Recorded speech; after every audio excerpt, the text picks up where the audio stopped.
Hello and welcome to the AQ Authentic Conversation YouTube channel. And today my guest is a university friend of mine who has been a friend ever since then, well over 20 something years. I'm trying not to laugh as I'm trying to be formal in my introduction.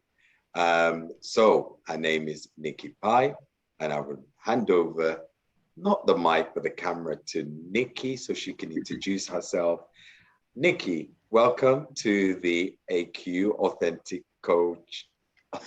Conversation YouTube channel. Because I do have an authentic coaching business as well, but the Authentic Conversation channel is an outlet for me to have conversation with individuals who have their own life stories and helping them to tell their story. And by doing so, inspire others to do the same. And with that, I want to hand over the camera or the moment to you to introduce yourself and what you do and who you are. Hi, thanks, Kadil. Thanks for having me here today. My name's Nicky, as you rightly introduced me. I am a massage therapist and a massage therapy lecturer. In my personal life, I'm also a single mum to two beautiful girls that I have. One's just started high school, so she's on her own journey now. Little one has just started junior school. So again, big milestones for me. Yeah, I am a single mum. I'm a proud single mum because I think parenthood is difficult. Adulthood is difficult. Let's face it, isn't it? I mean, since uni, it was, we had a very academic, obviously, lifestyle. But becoming an adult and having to do adult things and then becoming a parent and having to try and glean information from yourself to find out what you want to actually do for your purpose and your journey and your life and your career, and you want to be purposeful. It's difficult, it's hard work, but here we both are doing different things from what we did at university, which was completely unrelated. Different. Yeah, it's interesting you say that because I first of all want to start with the name Kadil. That's how I've introduced myself. That's how you met me. My formal name is Abdul Qadir, hence to the AQ. But you can call me Kadil because you've known me Kadil all your life. But that name came about in 1994 from a friend of mine who I went to college with. Her name is Georgina Brown. Her nephew couldn't pronounce my full name because back then I was called, it was 1994. So we were on a bus and my name was Abdul Qadir. And then it was Abdul Bulbul and all the fun. Yeah, exactly.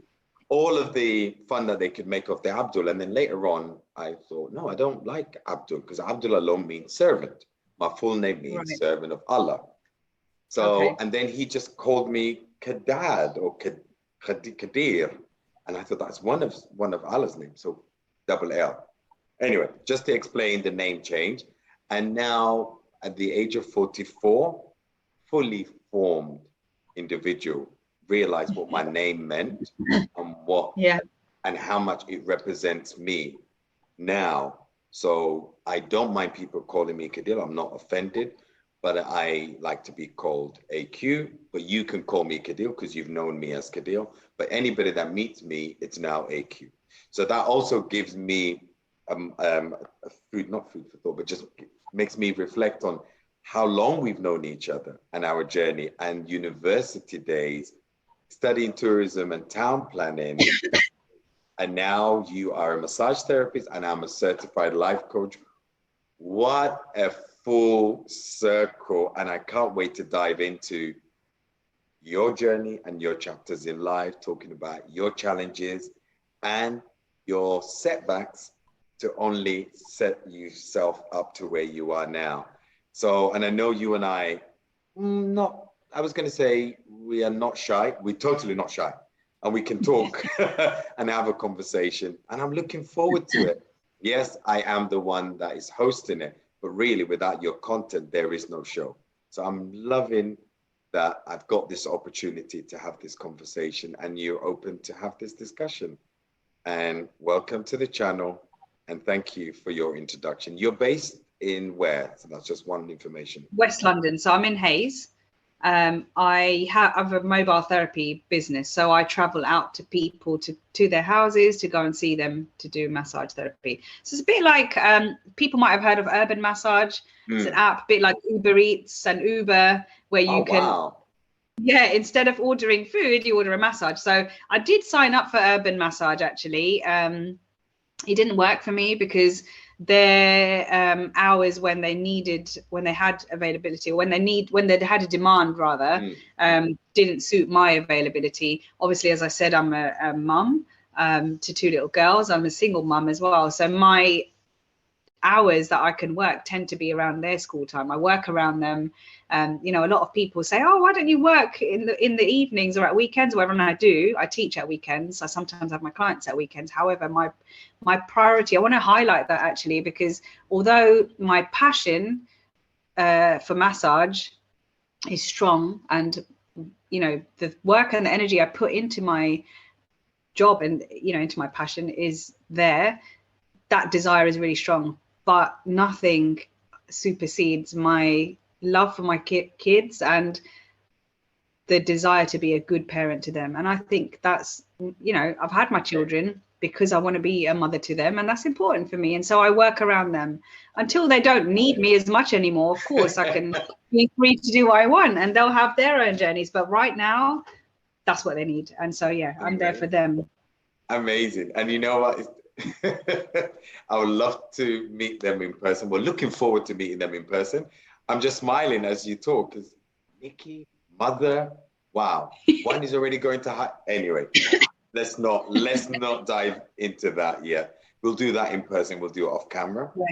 Yeah. But yeah, we'll take a minute to come back and talk about your chapter into your career chapter, and your chapter into being a massage therapist and a massage therapist lecturer, right? That's right, yeah. All right, cool. So I'm trying to get the titles right and I make sure that I'm pronouncing it right. So do correct me every now and then if I get it wrong. All right. And we'll be right back after this short break.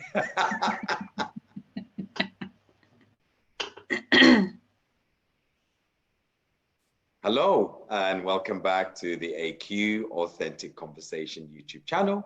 I am here with Nicky Pai, who's a massage therapist and massage therapist lecturer.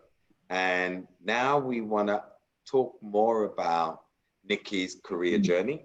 And I would love to hand over the camera again to Nicky. And Nicky, if you can just walk us through your journey. Of course, I know quite a lot of your journey, but in pockets, I don't think we've had the opportunity to sit down and talk about where you are, where you've been, because I've been living abroad and so on and so forth. So this is also an opportunity for me to learn as to your journey since university. And with that, I'll let you walk us through it. Hi, thanks for having me again. So yeah, I think I'll start with where I am now and then talk about how I got here. So I'm going to work in reverse. Yeah, absolutely. So, as I said, I'm a massage therapist. I have my mobile business. So I see my clients in their own houses. I've even worked at head offices where I've offered well-being events, and so they've lasted a week. So I've done massage and meditation and mindfulness over a week's session for people who work there, which has been a wonderful experience for me. So that's what I do in my personal business. In addition to that, I'm a lecturer as well. So I'm now qualified to teach reflexology, scar tissue therapy, baby massage, and pregnancy massage. And I've just trained in oncology massage as well. So massage for patients who have had cancer, who are going through cancer therapy treatment as well. Oh, wow. So yeah, I think that's just made me realize that, oh, wow, as well, actually. Oh, wow. But yeah. Because for me, being a massage therapist is a massage therapist. One, never differentiated it. I never dived into or had an interest to know there's a different types of massage specialists. But then again, I wouldn't look for pregnancy massage as well. So, you know. But yeah, no, I think that's an important thing actually, because when people think of massage, it's, you know, an indulgent treatment. It's something that people don't invest in themselves, because if a necessity, I like to raise the awareness and promote how beneficial and how necessary massage is for us. First of all, from a, you know, just human touch point of view. When I learned the cancer massage just recently, I just want to touch on this. Yeah, please go ahead. People who are going through, you know, that kind of illness, that kind of disease, doesn't have to be massage. It could be anything that is degenerative, or anything that is just pauses their life. You know, people go through things all the time, and it hits them suddenly like that, and suddenly their whole lives change, and they are in medical care, and the people that see them are medical specialists, professionals. Absolutely. And everything is very clinical. And sometimes you don't realize, unless you've been through it, you don't realize that people who have a long-term illness, not only do their lives change, but their level of human contact, positive human contact, decreases as well. So sometimes even their friends and family are afraid to get too close to them, because they don't want to hurt them, or they're too sensitive. Yeah. Or, you know, the cancer treatment or the whatever medication they're on for whatever illness they have causes a sensitivity. And then suddenly human contact goes. And when human contact isn't present for a human, it's very impactful. And so what I learned in cancer therapy is the art of just being present with someone who's going through an illness, or you know, whatever their condition is, and just being present and placing a hand and sending your intentions. And you know, there are many different schools of thought. You can call it an intention, you could call it Reiki, you might call it pranic energy, you might connect with source, with the universe. Whatever that person can relate to and connect with is important for them. To just be with themselves in that moment, and for them to just receive a positive intention from someone outside of their world. And for me, being able to be that person, to be able to offer that in that moment, is something that money can't buy. It's lovely. Yeah, I mean, how many people can say that? You know, yes, there are nurses, there are doctors, they do an incredible job. Absolutely. And I'm not there to replace them. Absolutely. I'm there to offer something different. Amazing. So yeah, that's nice for me. If I can just build on that, what you just said, it really resonated with me, because as you know, I am a certified life coach, and it's just everything that you said about intention and being present, even when you are with the individual, be a client or a friend or a family member. But it's different also when you just said about how family members can be there.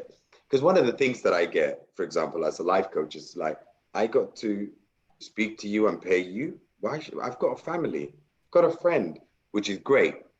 But like you said, families are so attached to your pain, and so they don't know, and not the expert, and wouldn't know how to be there for you. You going in independent and just understanding that you know how to touch them doesn't mean that you do better than the family. It just means that you're not attached to this person's pain. You see them from a different, you know what I mean? There is no association with what they're going through. You just see them to say, right, I think I can be of service, and my intention is to provide that human connection. And you're absolutely right. Just every language that you've just said to describe that intention, it's just that. It's just that. And what I love about having these authentic conversation is how not our life journeys are different, but even how our professions are different. But the more you speak about it, it's all of service and solution. Because you're a massage therapist, I'm a life coach, and we both are saying the same thing, but doing two different things. So I just wanted to build on that. And thank you. Thank you for allowing me to tell my content. Yes, I am asking the question, but it's your content and it's your show. No, it's fine. I think, you know, if you unpack stuff, everything does boil down to that. Whether you are a city trader, or whether you are a life coach, or you know, just a a meditation specialist, Yeah. whatever they're called, whatever I'm called, a massage therapist. We all do things with an intention, and without that intention, you're just mechanical, aren't you? So yeah. And it doesn't have to be, I mean, when we say intention, it's that a lot of people think, then you're just being compassionate and not thinking about the commercial aspect. Are you doing it for the money? No, there should be and must be a balance between doing it out of compassion and commercial gain, because there's a value to the service that you offer, but there's also a sense of compassion to what you do. And a lot of I've done sales jobs, and people are like, oh, you're all about the money, but I'm also providing the solution. Yes, and that solution that I'm providing, or the service that I'm providing, has a value to it. So I also wanted to bring that in, because a lot of people, when they say, oh, you have to have a great intention and you're doing it out of compassion, people think, oh, you don't want to make money. No, you do, because without money, you will not be able to put food on the table, pay the bills to keep the light on, or have a roof over your head. So let's not get confused between the compassion and the commercial. So thank completely. you for I mean, giving me that minute. That's okay. It's just a question of where, because you have to do that, or whether you do something because it feels like your purpose and you're passionate about something. And the reason why I've chosen massage as opposed to what we did at university, which was tourism and planning, my journey a little bit different. The reason why I've chosen it is because when you do something that you're passionate about, it doesn't feel like work. And so I don't feel like I'm going to work when I go to see my clients, because I love it. I love what I do. And of course I need the money. I'm human. I'm in the system. I wish I was a gypsy, a rich one at that. But until I get to that point, I do need the money, of course. But it's about me knowing that whatever I do as a job and whatever money I receive in exchange, I'm giving 101% to that client, because I'm doing it with my complete intent and my complete passion. So that's and being present, you said, and being present, which is very important. Being present to each client, because we've all been to those therapists, or we've always all been to those doctors, or had those experiences where you go and see someone and a professional, and you feel like they don't want to be here. They don't want to do this job, or they're just doing it for the hell of it. Absolutely. It's a horrible experience, be that in a shop just buying a loaf of bread, or be that at the hairdressers when someone isn't there, they're not present, they have had a bad day, or they've had a whatever, or they don't want this job anymore, and it ruins your experience, and you go away with that energy, and then you're going to pass that on to someone else. It's all about paying it forward, isn't it?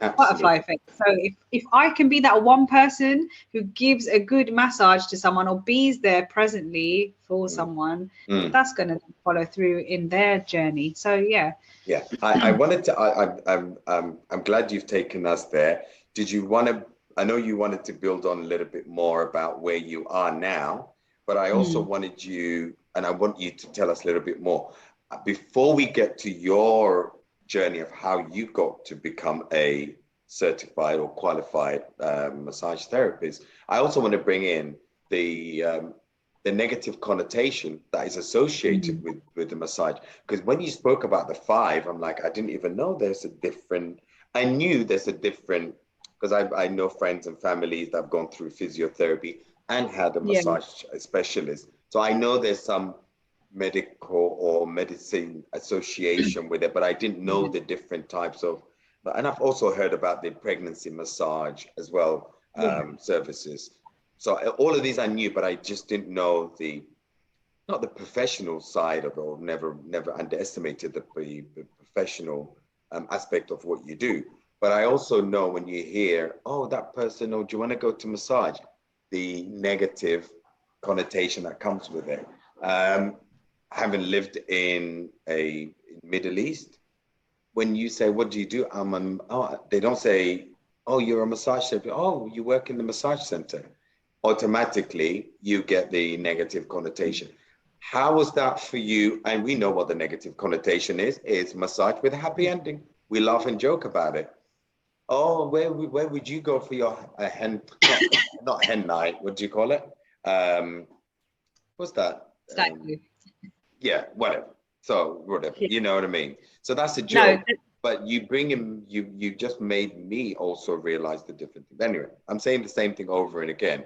I just want you to really yeah. shine a light onto that and how that affected you and your profession, because it couldn't have been easy, I'm sure. It's not. It still affects me to this day. I mean, I've been lucky not to have too many bad experiences, or I should say, I've been lucky that the bad experiences that I've had, I haven't let it affect my passion for Okay. massage. Yeah. I can differentiate that. Probably, I would say 80% of people, when I say I'm a massage therapist, they raise their eyebrows and they're like, where do you work? You know, but I can rise above that because I know that I can. In that, that's a moment of opportunity for me to educate them. Absolutely. I turn it around because Absolutely. it's a great opportunity for me because no, I am passionate. And if I was one of those people who, if I was one of those people who did indulge in that, then I wouldn't be on here talking about my journey.